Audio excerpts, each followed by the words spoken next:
Oremos. Senhor, nós te agradecemos, Senhor, por esse dia que o Senhor nos concede, pela noite de descanso que o Senhor nos deu, por toda a provisão, proteção, pela tua providência sobre nossas vidas, sobre a tua igreja.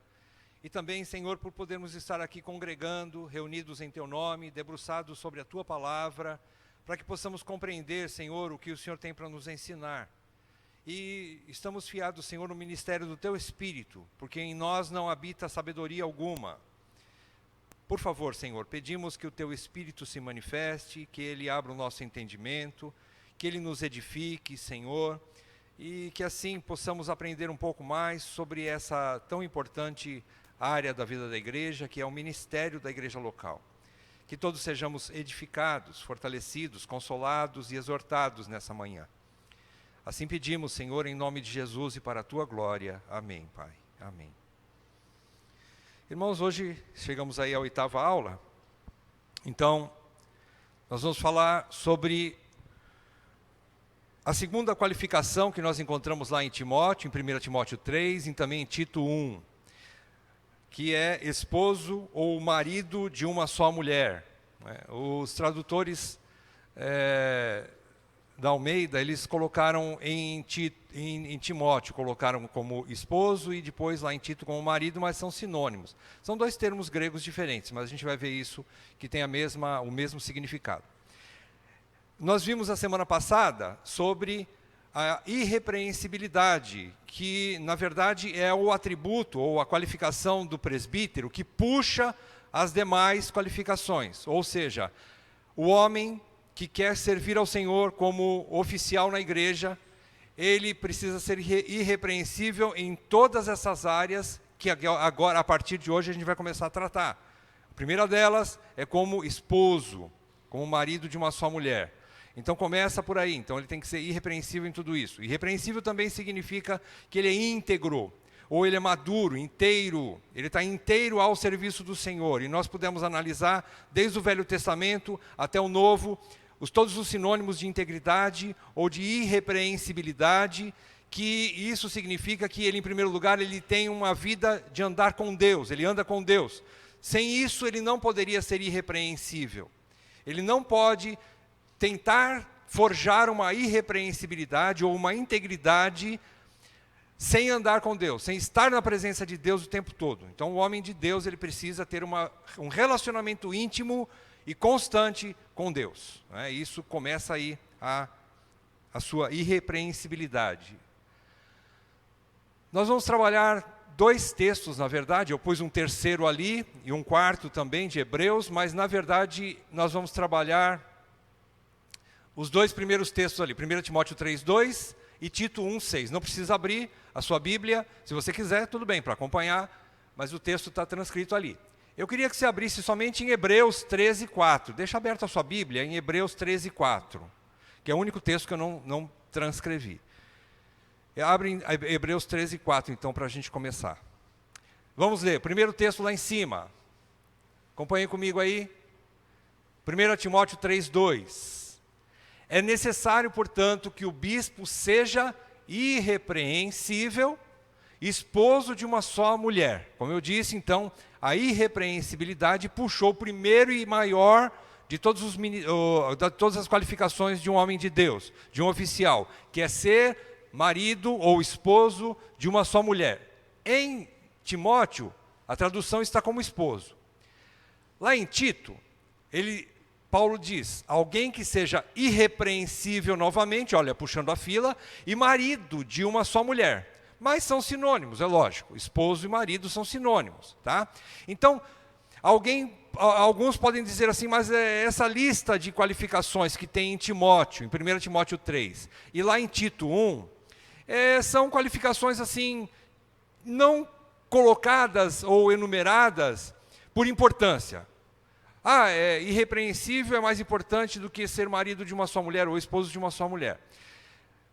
Tudo bem, nós não temos essa certeza quando Paulo fez a lista e a tradução, e os tradutores colocaram assim para a gente.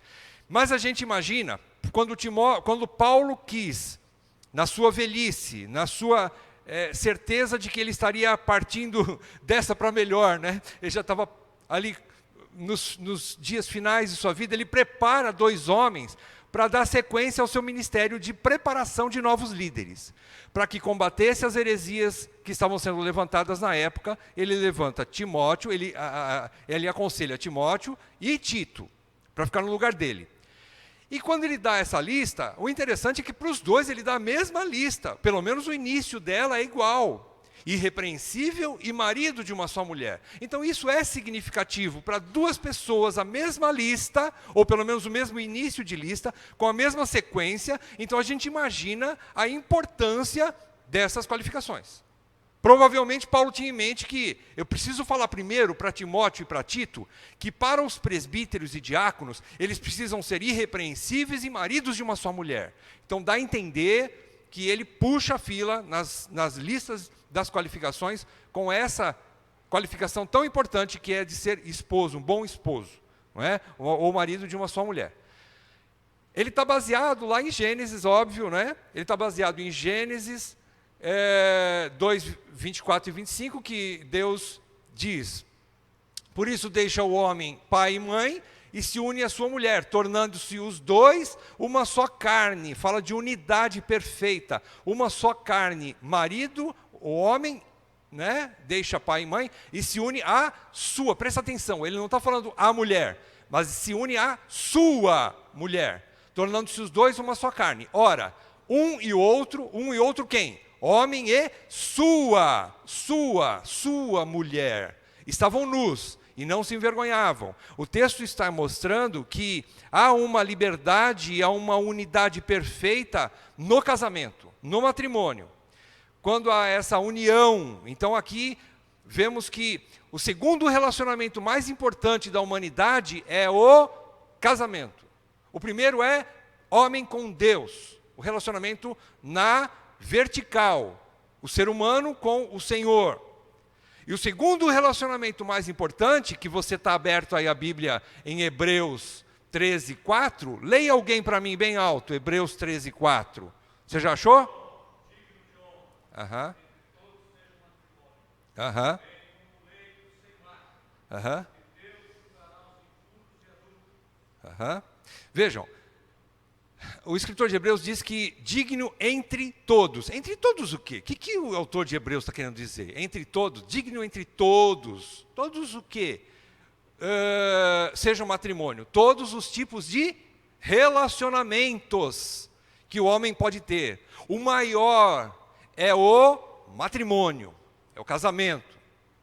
Lógico, abaixo de Deus, do relacionamento do homem com o Senhor. Não é? Então, a importância do casamento. Então, a gente pode ver então que Paulo, quando coloca essas 2 listas, está colocando realmente o casamento desse homem, que vai ser um líder na igreja, que ele tenha um casamento equilibrado, um casamento exemplar.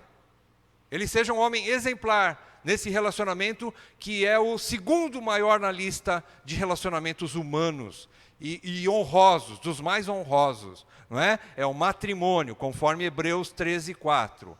Muito bem, então esses textos vão ser por base, esses 2 aqui, 1 Timóteo 3, 2 e Tito 1, 6. Avançando, eu tenho alguns comentários aqui, eu trouxe 5 dessa vez, daqueles comentaristas que falam sobre as qualificações. Vamos ver aí, primeiro comentário de Carson, D.A. Carson, é um resumo, tá? Porque era muito longo, mas vamos lá.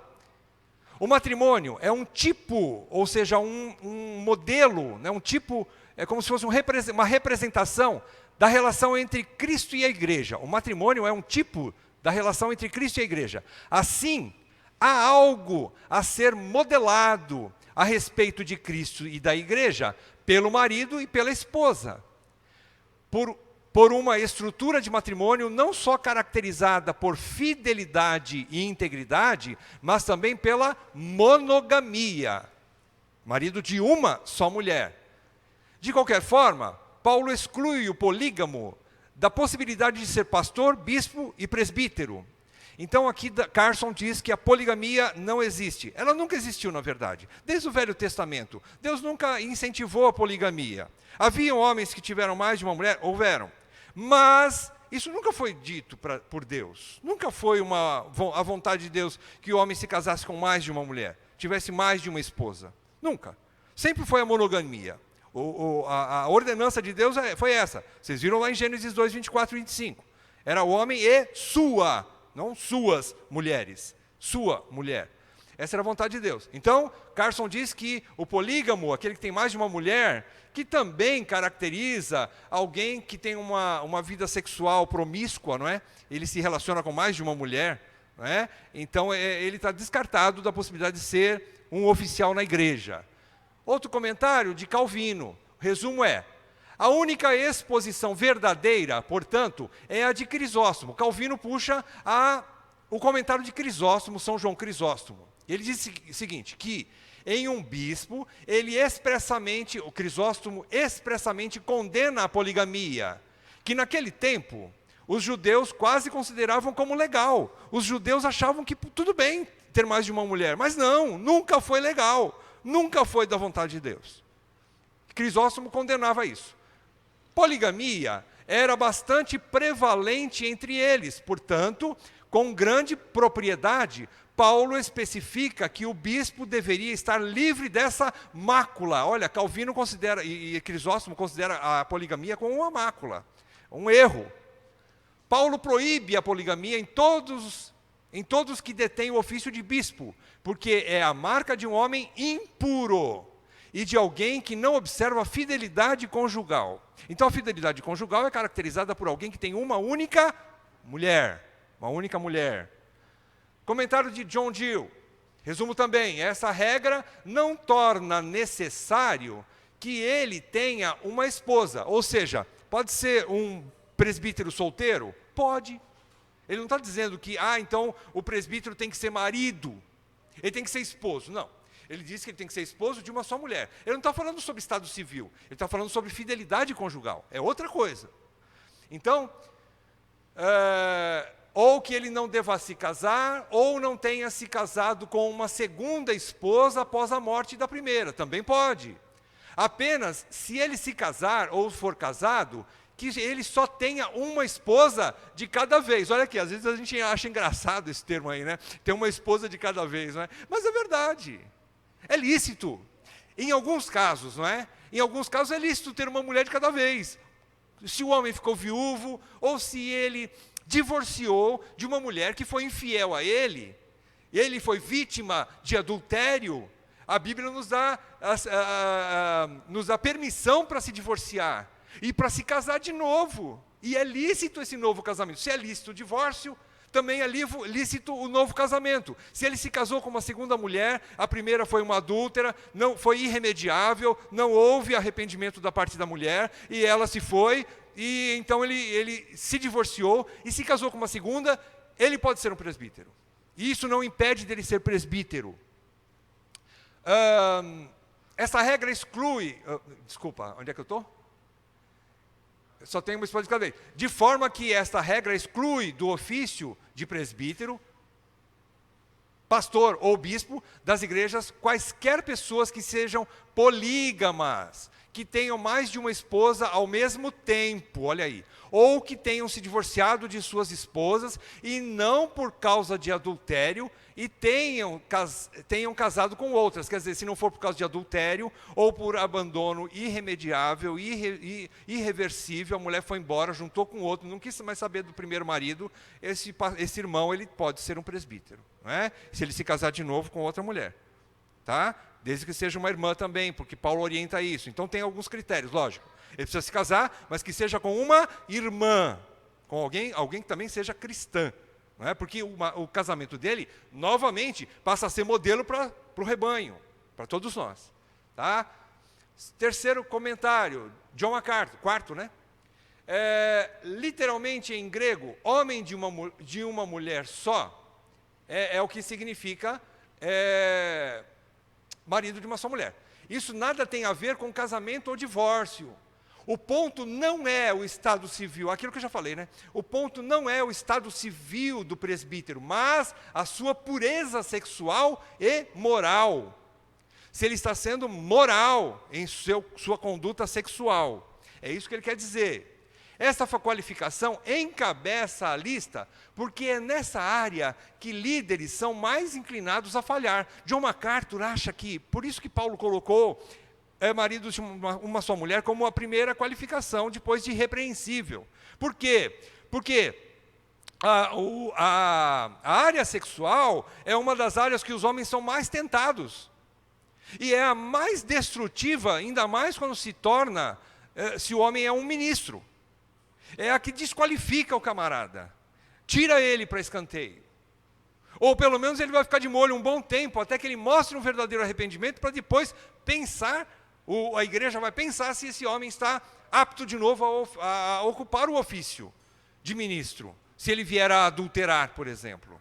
Se ele vier a se juntar com outra mulher. Então é algo muito sério, não é?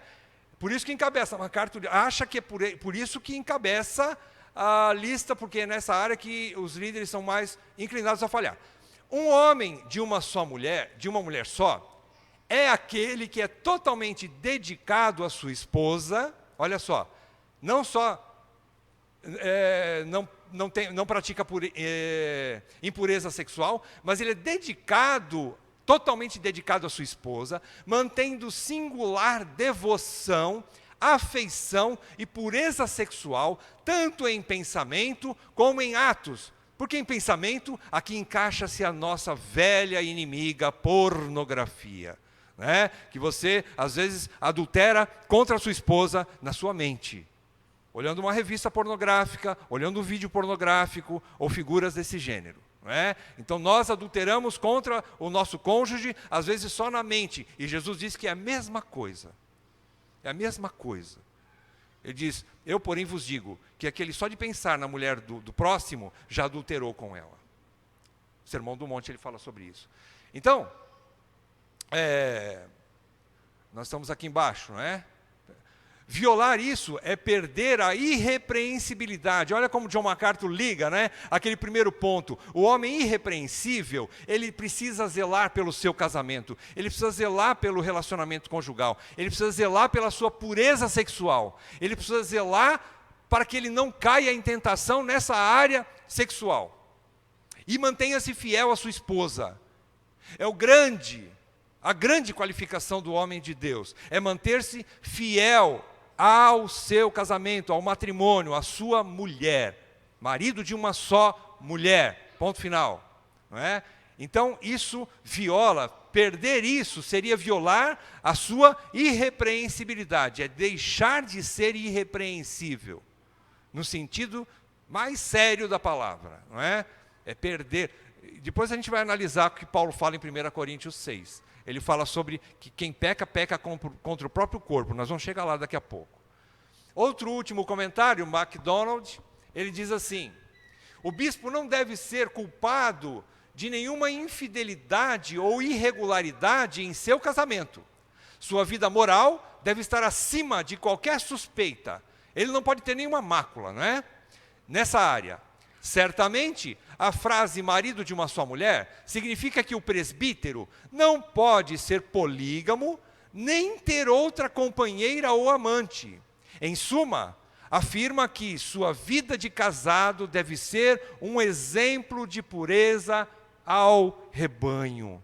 O rebanho olha para o oficial e ele precisa ser um exemplo nessa área marital. Ele precisa ser um exemplo de marido fiel no casamento. Então Paulo puxa a fila exatamente falando sobre isso, não é?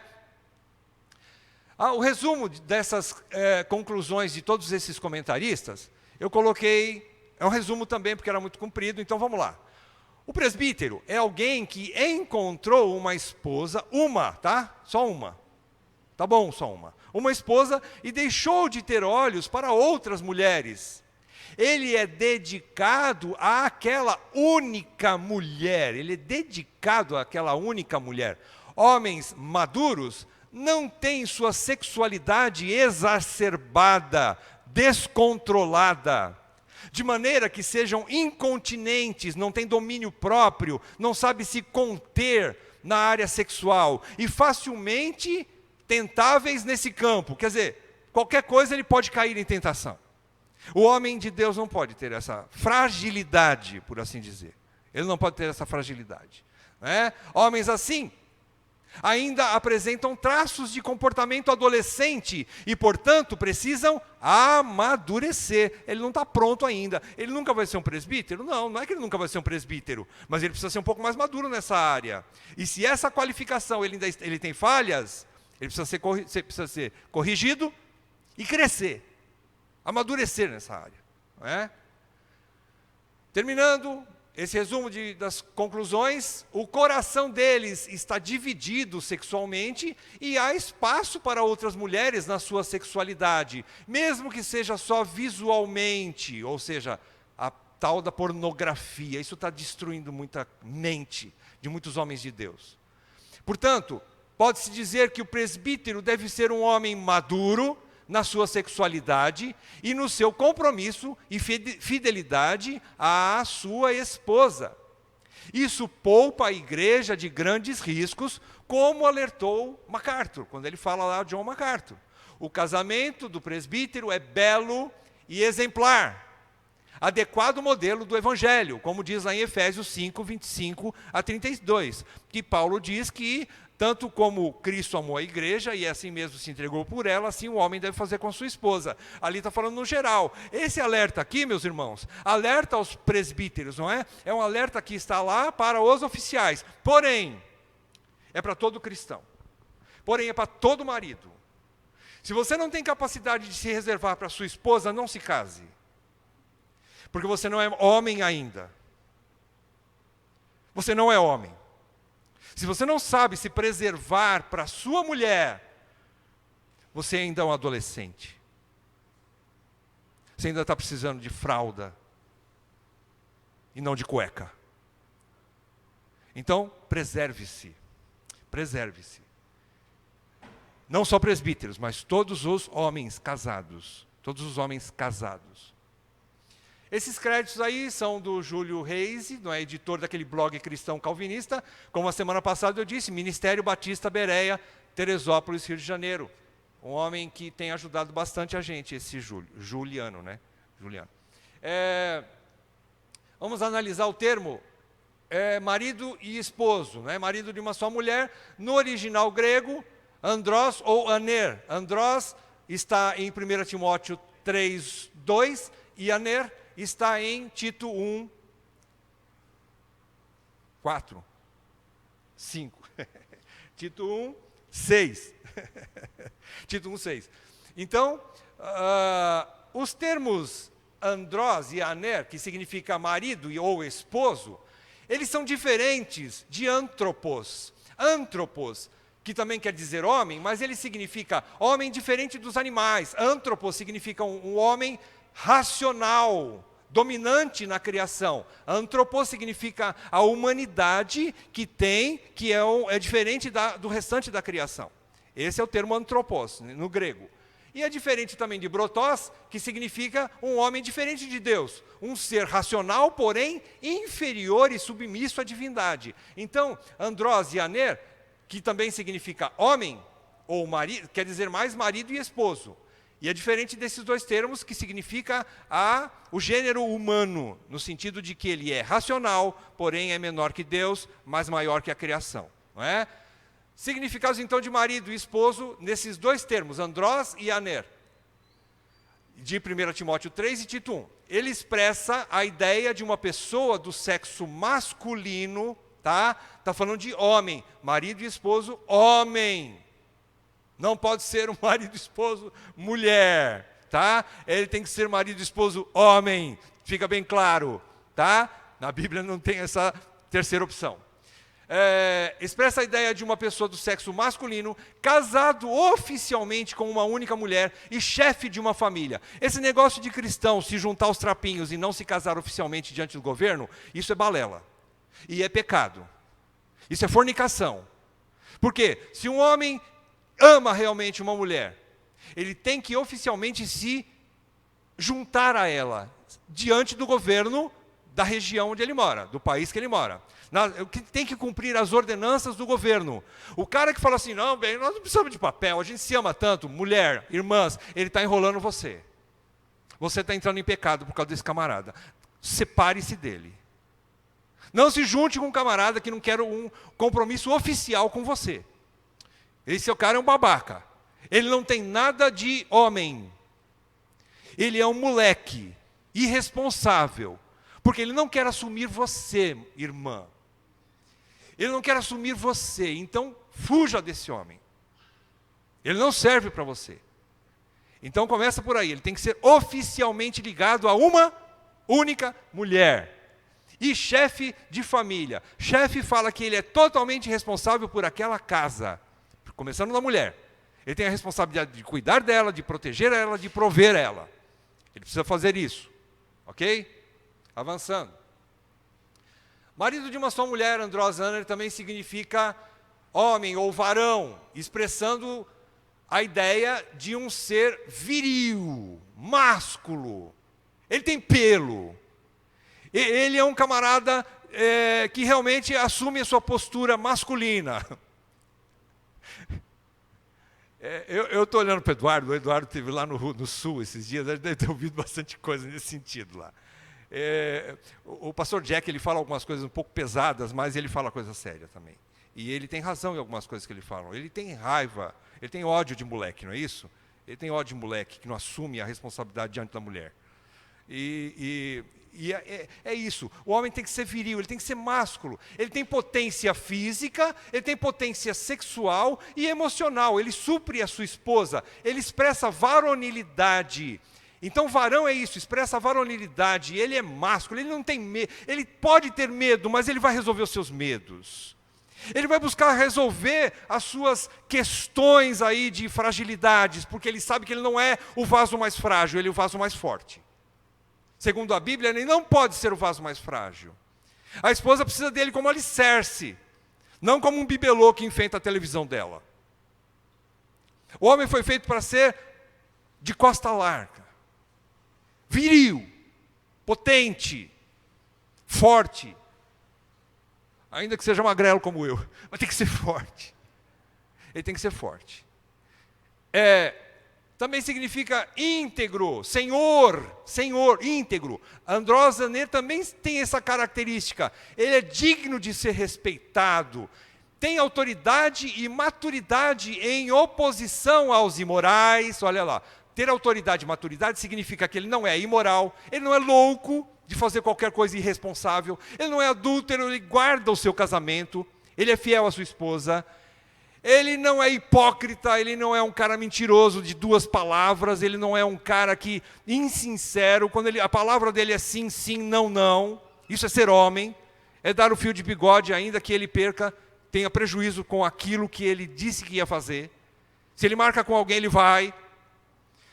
E ele não é hipócrita e também não é neófito. Neófito é novato, esse cara inocente, né, que não tem ideia de onde vai, para onde que eu fui, onde que eu estou. Né?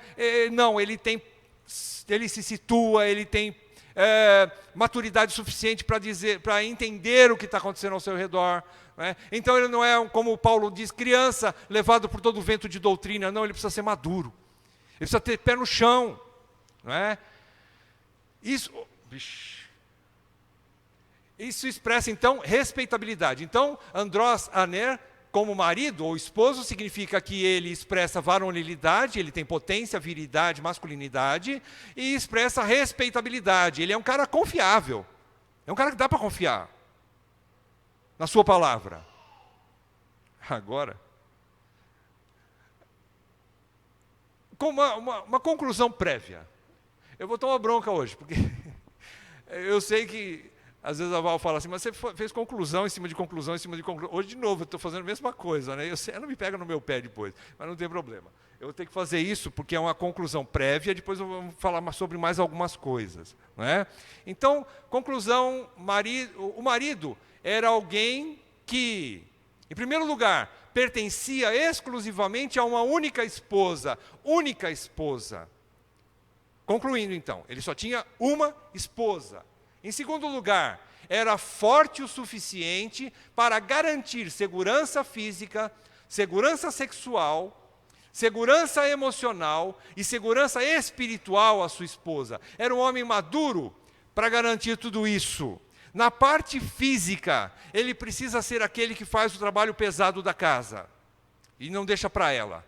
Na parte sexual, ele é aquele que tem a iniciativa de mantê-la suprida na área sexual. E ele precisa ser o cabeça também nessa área. Na área emocional, ele precisa ter pé no chão, ele não pode ser um cara de mimimi. Ele não pode ser um homem fraco, emocionalmente falando, porque a esposa é o vaso mais frágil e precisa da gente mais equilibrado, mais ponderado. Não é que ele não tenha momentos de crises, não é isso. Mas ele precisa saber lidar com isso, buscar soluções. O homem é aquele que busca soluções. Ativo. Não é? Ele é a parte ativa do casamento, do casal. Não é? E também espiritual. Irmãos, a gente, principalmente quando eu frequentei há algum tempo a igreja católica, desde moleque, e principalmente lá, a gente via muitas mulheres e poucos homens, não tinha quase frequência masculina. Não é? Parece que as mulheres eram mais espirituais, elas gostavam mais e buscavam mais a Deus. Não é? E infelizmente em muitas igrejas cristãs evangélicas também é assim. Parece que os homens têm mais frouxidão na área espiritual. Mas lembre-se, o homem é o líder, e principalmente o presbítero tem que saber disso. Que ele é o líder espiritual da sua casa. É ele que traz Deus para dentro da sua casa. Lembram-se, a exemplo de Cristo, os 3 ofícios de Cristo? Profeta, sacerdote e rei. Rei como governador, sacerdote, aquele que leva a família para Deus, e profeta, aquele que traz Deus para dentro da sua casa. Então essa missão do presbítero, ele não pode deixar de ter, não é? E por último, o marido era alguém que era maduro o suficiente para respeitar e ser respeitado, oferecendo um governo servil e confiabilidade permanentes à esposa. A esposa tinha que olhar para o marido dela e se sentir segura. Como nós vimos no 2º item e agora no 3º item também. Ela precisa olhar para o marido dela e se sentir segura. Agora, é lógico, o marido não é soberano, ele não é Deus, ele não tem todas as coisas sob o seu controle. Mas tudo que lhe falta para ser um bom marido, ele tem que correr atrás. Ele tem que tentar melhorar. E ele tem que tentar cumprir o seu ministério. E se ele não fizer isso, ele não pode ser modelo para os outros homens. Estou falando agora do oficial, não é? Como é que ele vai ser modelo para os outros homens? Ele não dá o exemplo nem de que alguém que está disposto a mudar para melhorar. Se ele não quer mudar para melhorar, para ser um bom marido, ele não serve para ser meu líder e meu modelo. Ele vai me ensinar o quê? Ele não se capacita, ele não corre atrás, ele não busca ajuda e não melhora naquilo que lhe falta. Que modelo é esse? Outra conclusão, estou falando? Marido de uma só mulher não significa, não, pus bem grande aqui, não significa algumas coisas. Primeiro, não significa que o solteiro esteja impedido de exercer o oficialato. Não, Paulo não quer dizer marido de uma só mulher que ele tem que ser casado. Não, ele pode ser solteiro. Ele pode ter as outras qualificações e pode não ser casado ainda. É óbvio que vai lhe faltar alguma sabedoria para ensinar os casados, não é? Porque ele não teve a experiência do casamento. Não é? Ele não teve a experiência de criar filhos, de se relacionar com uma mulher só, né? E manter fidelidade a ela. Então vai lhe faltar algumas coisas ali. Porém, ele não está impedido de ser oficial, ok? Então alguém que seja solteiro pode ser oficial da igreja. Segundo lugar, não significa que o marido de uma só mulher, que um viúvo que se casou novamente esteja impedido de exercer o oficialato. Não, ele perdeu a primeira esposa, né, de forma trágica, a não ser que ele matou ela, tá? Aí ele não serve para ser presbítero, aí no caso não dá, né? Que modelo é esse? Desculpe, irmãos, mas aí ele não serve. Mas se ele ficou viúvo pelas vias normais, digamos assim, se é que existe, né, as vias normais, aí então ele não está impedido, ele se casou de novo, ele não está impedido de ser presbítero. Terceiro, Jesus, misericórdia, né? Terceiro lugar, que um divorciado cujo divórcio ocorreu pela infidelidade ou abandono do cônjuge, né, da sua esposa, primeira esposa, esteja impedido de exercer oficialato. Não, não quer dizer isso. Quer dizer que um homem que se divorciou, ele foi a vítima, ou vítima de um abandono da esposa, ou vítima de uma dureza de coração da esposa, ou vítima de um adultério da esposa, e ela não se remediou, não se arrependeu, permaneceu no erro, não quis mais saber dele, ele se casou de novo, ele foi vítima naquele episódio do divórcio, então ele pode ser também oficial. Pode ser, não impede dele ser oficial. Embora algumas igrejas, acho que a presbiteriana, inclusive a IPB, não aceita. O homem divorciado, em qualquer caso, eles não aceitam como presbítero. E nós não conseguimos ver base bíblica para isso. Porque se o casamento, Jesus diz que é lícito, quer dizer que o homem está sem pecado. E se ele está sem pecado, ele pode ser um oficial. Né? Ele pode ser um oficial, segundo a Bíblia. Marido de uma só mulher, então, significa que, em primeiro lugar, o homem é maduro o suficiente para fugir da impureza e não pecar contra o próprio corpo, que é santuário do Espírito Santo. Se você checar lá em 1 Coríntios 6, 18 e 19, abram comigo rapidamente, 1 Coríntios 6, 18 e 19. 1 Coríntios, olha o que Paulo diz. Ele diz assim, está falando aqui, o contexto está falando sobre a sensualidade e está falando sobre a imoralidade de se unir com uma prostituta. Ele está dizendo que não se pode unir com uma prostituta, porque o homem se faz uma só carne, um só corpo com ela. Versículo 18, ele diz assim, fugir da impureza. A conclusão dele, então, é fugir. O homem maduro, ele foge. Ah, mas ele é covarde, hein? Está fugindo. Disso aqui, Jesus mandou fugir. Da mulher adúltera, Jesus mandou fugir. Não é para enfrentar ela, não. Vai tentar converter ela. Você tem que fugir. Fugir da imoralidade. Isso aqui é para fugir. Olha que coisa, né? Ele manda fugir. Porém, Pedro fala assim, resistir ao diabo. Quer dizer que o diabo é mais fraco que a mulher adúltera, né? Não, não é isso que ele quer dizer. Mas ele quer dizer que, no caso da imoralidade, nós somos fracos. Eu e você, como homens, nós somos frágeis. Então, foge. Se você tem alergia à grama, não pisa na grama. Se você tem problema, e nós todos os homens temos problemas na área sexual, fuja da mulher sensual. Fuja daquela que não tem compromisso, fuja. Então, fuja da imoralidade, ou da impureza, né? Qualquer outro pecado que uma pessoa cometer é fora do corpo, mas aquele que pratica a imoralidade peca contra o próprio corpo. Esse texto de Efésios aqui, ó, Efésios, está dando para enxergar aí? Está difícil de enxergar, né? Efésios 5, 28 e 29, Paulo diz ali que realmente o homem, quando se une a uma mulher, ele torna-se os dois uma só carne. Ele também diz ali que o homem, ele não maltrata o próprio corpo, que quem maltrata a esposa, ele está usando o exemplo de Cristo, que Cristo alimenta e cuida da sua igreja, como o homem deve fazer com a esposa. E quando ele faz isso para si mesmo, porque a esposa passou a fazer parte do seu próprio corpo. Então, se ele peca contra a esposa, ele peca contra o corpo. Não é isso que diz aí em versículo 18 de 1 Coríntios 6? Ele peca contra o próprio corpo.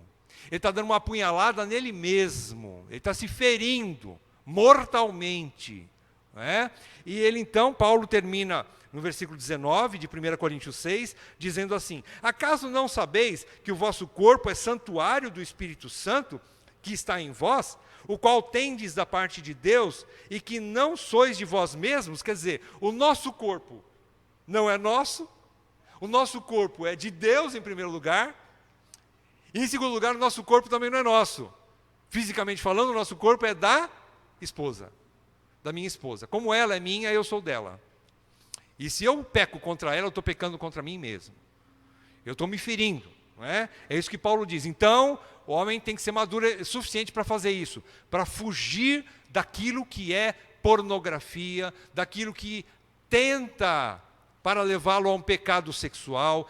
Da mulher, irmãos, eu quero dizer para você o seguinte, o diabo está ao redor, bramando como leão, buscando a quem possa tragar.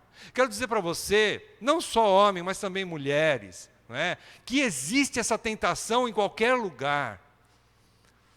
E especialmente os homens que são frágeis. Cuidado com as suas caronas. Cuidado com os relacionamentos no seu trabalho, homem e mulher. Cuidado com o trato com seus clientes, com seus fornecedores, que sejam do sexo oposto. Cuidado com os relacionamentos com o sexo oposto. Não é que nós não podemos ter, mas cuida de ti mesmo. Cuida de ti mesmo. Principalmente você que aspira o episcopado, né? Aspira o oficialato. Mas eu estou dizendo para todos os homens. Todos os homens. Cuidado com esse tipo de conversa com o sexo oposto. Não deixe de ter, não é isso que eu estou querendo dizer, mas seja maduro o suficiente para fugir. Se você perceber, porque eu sei que você tem o Espírito Santo, eu sei que você sabe quando está entrando numa conversinha paralela, que não tem nada a ver com negócios, que não tem nada a ver com família, que não tem nada a ver com profissionalismo, mas que começa com alguma coisa estranha, você sabe. Eu sei que você sabe, eu sei. Muitas vezes tive que confessar para ela algumas vezes, porque a pornografia bateu na porta na minha mente. E isso é terrível. E eu tive que confessar. E confessar para a esposa, confessa. Confessa para ela. Ah, mas eu vou tomar uma surra. Problema teu, quem mandou você entrar, se meter nesse?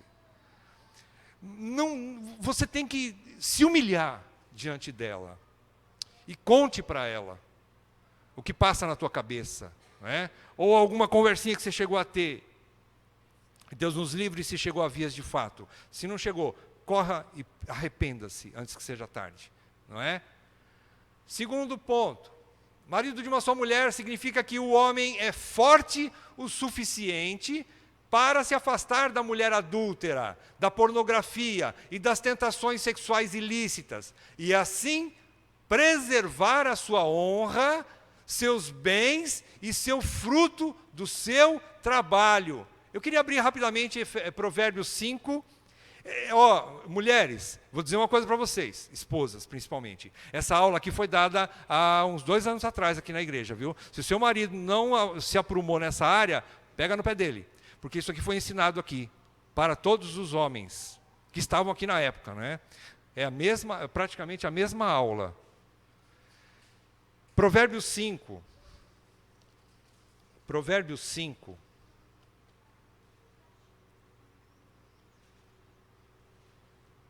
Diz assim. 5. O trecho de 7 a 13. Rapidamente. Agora, pois, filho, dá-me ouvidos e não te desvies das palavras da minha boca. Afasta o teu caminho da mulher adúltera e não te aproximes da porta da sua casa, para que não des a outrem a tua honra, nem os teus anos a cruéis, para que dos teus bens não se fartem os estranhos, e o fruto do teu trabalho não entre em casa alheia, e gemas no fim da tua vida, quando se consumirem a tua carne e o teu corpo, e digas, como aborreci o ensino, e desprezou meu coração a disciplina, e não escutei a voz dos que me ensinavam, nem a meus mestres inclinei os ouvidos.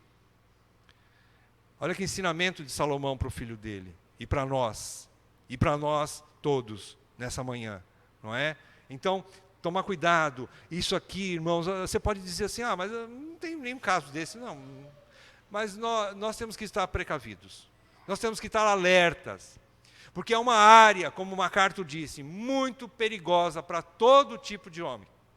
Para todos os homens, e principalmente os casados, é onde o inimigo vai atacar, e é onde nós precisamos estar mais armados e mais resguardados, mais vigilantes, não é? Então é isso.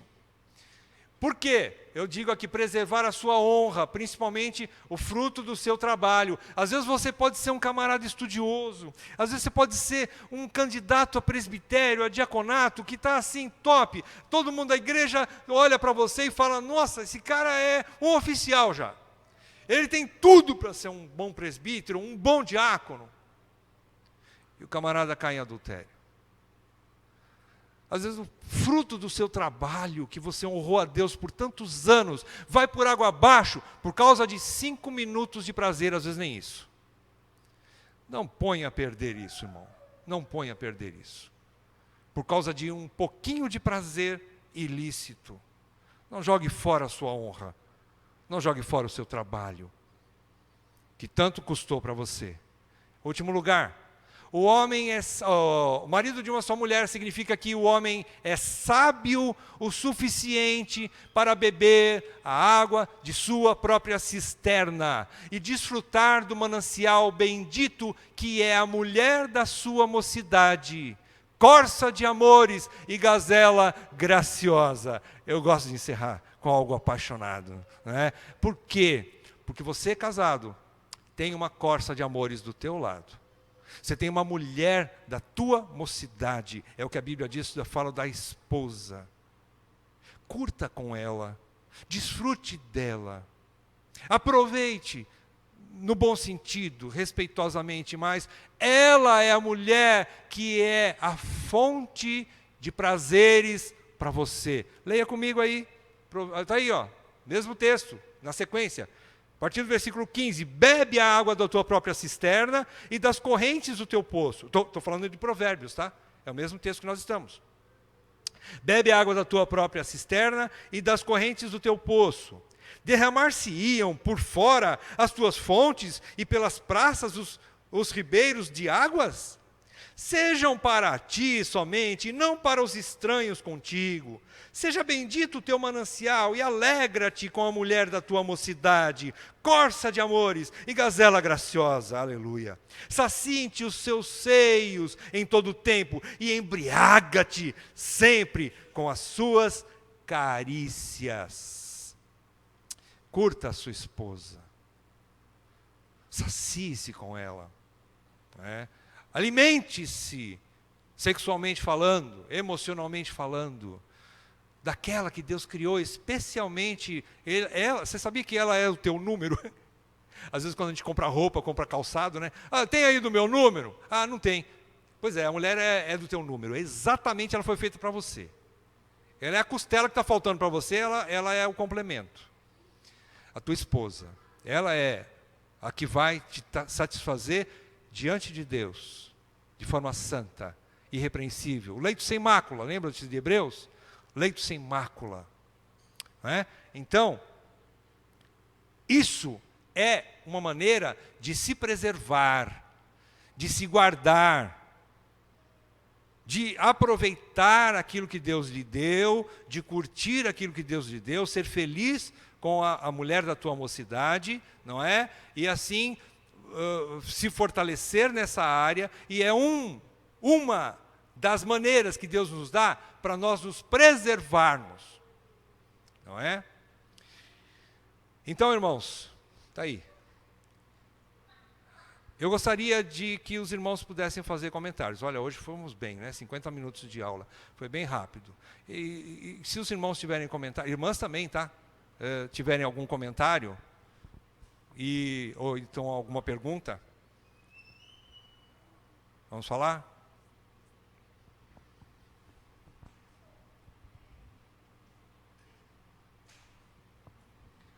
Raquel, pode falar.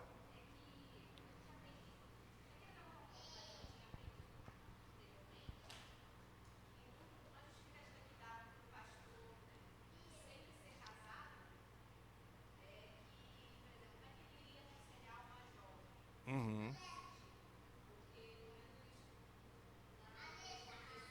Aham. Sim. Jovem. Uhum. Ah, sim, sim, sim. Segurança, né?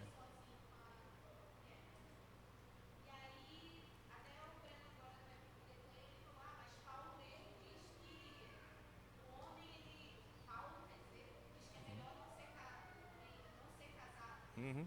Uhum. Uhum. Sim. Sim. Eu acho interessante porque Paulo comenta isso, né? Porém, depois você vê que nas qualificações ele diz que tem que ser, teria que ser marido de uma só mulher. Então ele não tira, né, essa possibilidade do presbítero ou do oficial, vamos dizer presbítero e também diácono, se vocês perceberem, diácono também diz que ele também tem que ser marido de uma só mulher, na sequência lá de 1 Timóteo 3, né? Bom, então eu vejo assim, não é necessário que ele seja casado, Paulo mesmo não era casado, pelo menos até o que nós conhecemos de Paulo, ele era solteiro, não é? E então ele não, como apóstolo, como presbítero, ele exerceu a sua função mesmo sem ser casado, não é? A questão de aconselhamento, quando um pastor vai aconselhar uma irmã, eu acredito também que a melhor situação é essa, junto com a esposa do pastor, para a própria segurança dos dois, né, da irmã que está sendo aconselhada e do próprio pastor. Eu acredito que é a melhor saída, ou pelo menos a única que eu conheço, mais segura para ambos, não é? Você também falou sobre... Assim, um pastor que não é casado, fica difícil aconselhar um casado, é isso, né? Uma irmã solteira. Ah, sim.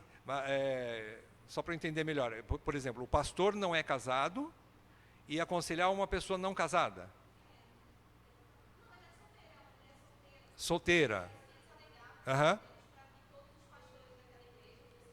Fossem casados, entendi. Eu não vejo necessidade. Por exemplo, eu não preciso aconselhar um drogado se eu já tive experiência com drogas. Eu não tive, mas eu vou aconselhar biblicamente alguém que passou por aquela crise, né? Um exemplo. Agora, se o irmão ele é casado, ele tem novas experiências de vida que acrescentam para ele maturidade, ainda que o assunto não seja sobre casamento.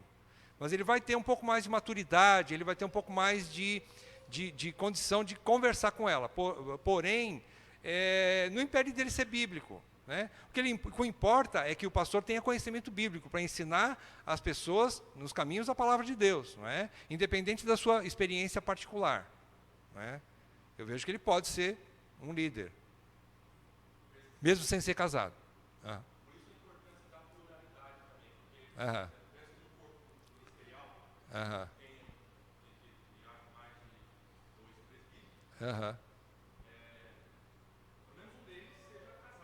Aham. Uhum. Aham. Uhum. Sim. Agora, outra opção, por exemplo, no caso de uma solteira que precisa conversar com o pastor, e esse pastor é solteiro, como é que ele vai conversar dentro do gabinete, sozinhos ali?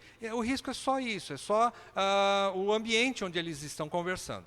De repente, eles podem combinar numa praça pública, não é? Jesus conversou com a samaritana sozinho, mas no poço. Era uma praça pública, né? Enquanto ele conversou com os homens, às vezes dentro do cenáculo, dentro de algum outro ambiente fechado, né? Sozinhos ali. Então, às vezes, num lugar onde ele tenha segurança, né? Um lugar que seja público, né? Que dê para eles conversarem. Eu acho que essa segurança também ele deve ter. Esse cuidado melhor, né? A Jaque levantou a mão. Aham. Aham.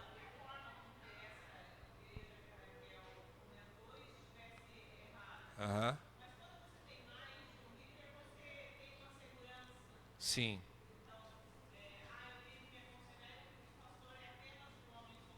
Aham.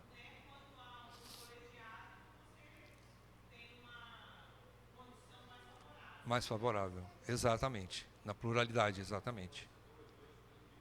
Dois presbíteros, pelo menos, né? Aham.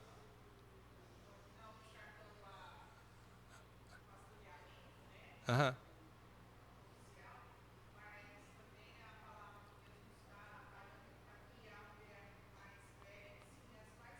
Sim. Uhum. Exato. Uhum. Uhum. Uhum. Uhum. Exatamente. Essa moça, claro, claro. Exatamente. Uhum. Uhum.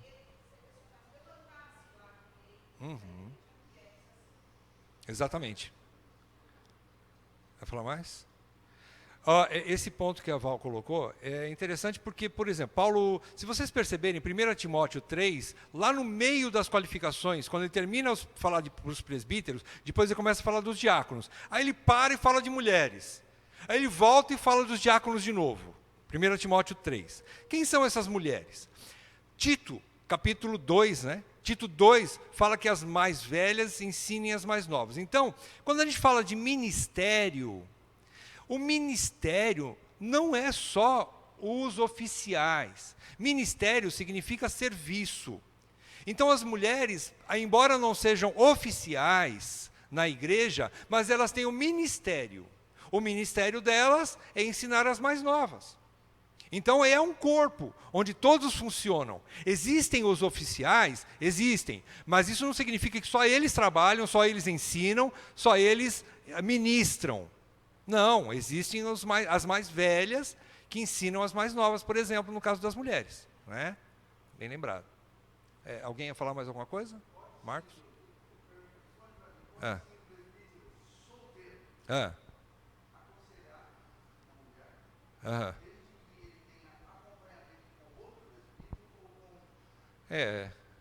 Aham.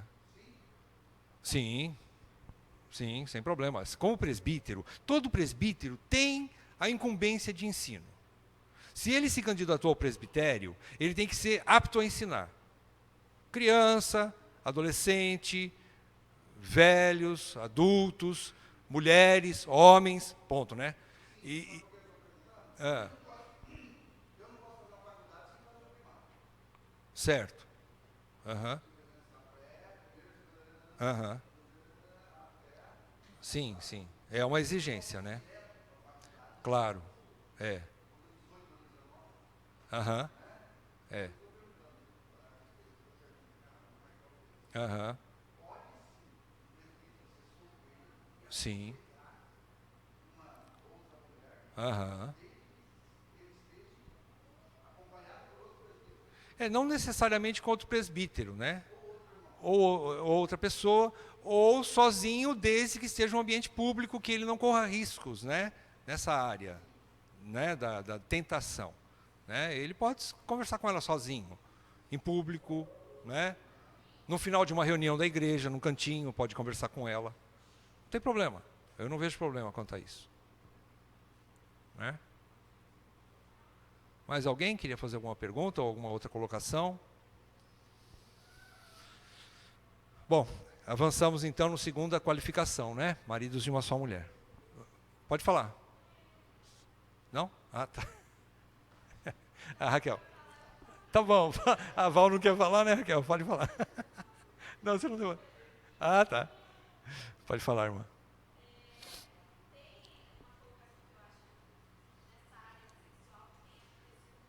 Uhum.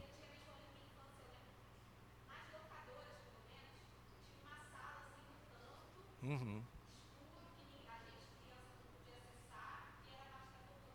Certo. Sem dúvida.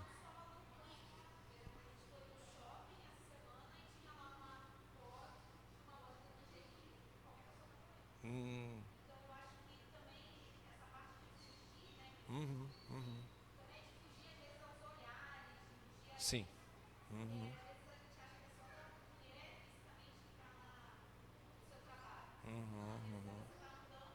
Sim. Outdoor. Uhum. É. Isso é uma grande verdade. A pornografia está aí. Você sai da porta da igreja, você vê, e não só às vezes em cartazes, em outdoors, mas você vê mulheres andando dentro de um shopping e se expondo, não é? E expondo, né, de maneira que você não via, você fala, não acredito que eu estou vendo, não é? Mas está lá, em carne e osso, na tua frente, passeando ali, desfilando, né? Então acontece. E o homem maduro, o que ele vai fazer com isso? Ele não, é impossível fechar os olhos, não é? Senão você bate a cara na parede, bate a cara nas portas, né? Não dá para você andar com uma venda na cara o tempo todo. Porém, quando você percebe, você não fixa, o homem maduro ele não fixa os olhos, né? Ele vai tentar ali, Senhor, né? Aquilo já incomoda. Por quê? Porque atrai, é um imã muito forte, aquilo bate e acende o farol vermelho dentro do coração do homem, e o homem, ele já automaticamente, ele desvia o seu olhar, não é? Ele precisa fazer isso. Não é? Eu não sei, estou dando uma dica aqui, não é? Mas os irmãos sabem melhor que eu. É assim que funciona. É assim que a gente luta contra a pornografia o tempo todo, agora está aí na cara, não é? E não precisa ir longe para se deparar com esse tipo de coisa. Então a gente luta com isso o tempo todo. Então vejam, é uma área que a gente está brigando. Eu estou dizendo que o diabo está ao nosso redor bramando como leão, buscando a quem possa tragar. E especialmente nessa área, nós temos que ser cautelosos. Né? Os homens precisam ser cautelosos. Especialmente os que se colocam na posição de modelo do rebanho. Precisa ser muito cauteloso nessa área. Não é que eu não vou mais no shopping. Não é que eu não vou mais andar de ônibus para não ficar olhando o outdoor lá no centro. Não, é impossível fazer. Não vou ter mais televisão, eu vou jogar fora meu computador, meu notebook, meu tablet. Não, meu celular. Né? Não é isso. Mas ele tem que ter cuidados. Apareceu, cai fora. Ele tem que saber, tem que ser vacinado nisso, né? Marisa? Aham. 5 segundos. Então.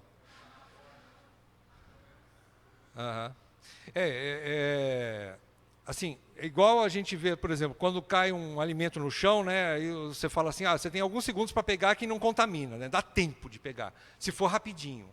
Mais ou menos isso. Né? Se você deixar mais tempo ali, aquela comida vai contaminar, você tem que jogar fora. Não é? Fica difícil de tirar depois. Né? Mesma coisa, bateu o olho, percebeu alguma coisa, tira. Né? Tira. Fuja da impureza. Não é isso que 1 Coríntios 6,18 falou? É? Fugir, tem que fugir. Isso aí é fugir. Mais alguém? Bom, amém. Vamos orar, agradecer ao Senhor pela sua palavra. Senhor, nós agradecemos, Senhor, pelo privilégio de podermos estar recapitulando uma verdade tão importante para nós, não só na liderança, mas para todos os nossos irmãos, maridos e aqueles que estão aspirando pelo casamento. Senhor, que o Senhor nos firme nessa área e que nós não soframos, não passemos vergonha ao cairmos nessa tentação, Senhor, porque sabemos que somos fracos e sem Ti nada podemos. E sem a força e a Tua graça em nós não conseguimos vencer a tentação sexual. Por isso pedimos graça, sabedoria, e que o Senhor constitua, Senhor, um ministério que também seja forte nessa área. Que sejamos homens maduros o suficiente para nos livrar disso, Senhor, para nos preservar disso, para que sejamos verdadeiramente modelos para o rebanho. Ajuda-nos, Senhor, fortaleça-nos e proteja-nos, Senhor. Nós te pedimos, revista-nos da tua armadura, para que essa tentação seja vencida cada vez que ela aparecer em nossas mentes. Nós te pedimos isso, Senhor, em nome de Jesus. E também rogamos que o Senhor nos permita logo mais estarmos reunidos aqui, adorando o Senhor, participando da tua mesa, cantando louvores ao teu nome e também ouvindo a tua palavra. Nós te pedimos isso em nome de Jesus. Amém, Pai. Amém.